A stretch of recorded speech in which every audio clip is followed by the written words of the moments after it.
So isang malaking pasabog nga po ang inilabas ng batikang sports journalist and personality na si Snow Badwa sa latest episode ng Snow Limits. Ito po ay dahil ayon umano sa kanyang mapagkakatiwalaan na source, ay posibleng kulang-kulang 2 taon na lang ang natitira kay Tim Cone para manilbihan bilang head coach ng Barangay Ginebra. Malaki umano ang posibilidad na ibalik si Tim Cone sa Magnolia kapalit na LA Tenorio. Napapansin daw kasi ng San Miguel Corporation Management na mas babagay ang sistema ni Tim Cone para sa kupunan ng Magnolia, habang si Tenorio naman umano ay pamilyar na sa mga players ng Ginebra.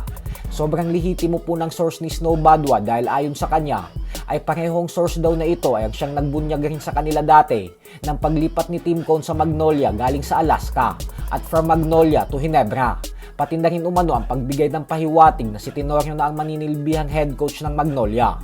Para po sa mga hindi nakakaalam ay usap-usapan na po talaga sa Philippine basketball community ang posibilidad na tanggalin bilang head coach ng Ginebra si Tim Cone nang dahil sa sunod-sunod nitong pagkatalo at pagkabigong maihatid sa kampyonato ang Gin Kings. Mahigit 3 taon na po kasi ang nakakalipas magmula ng huling beses magkampiyon ng Ginebra. Kaya naman opinyon ng ibang mga fans na baka daw basang-basa na ng mga PBA teams ang pinagmamalaki nitong triangle offense. Kaya kailangan na umano ng panibagong sistema ng Ginebra ngayon upang makabalik sa tuktok ng Philippine basketball.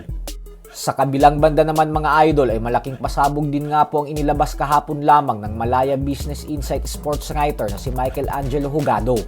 Ito po ay dahil ayon sa kanya ay kinumpirma umano sa kanya ng mapagkakatiwalaan na source na ang higanteng 7'3", 6-year NBA veteran na si Bol Bol ay opisyal ng pumirma bilang import ng TNT para sa darating na PBA Commissioner's Cup.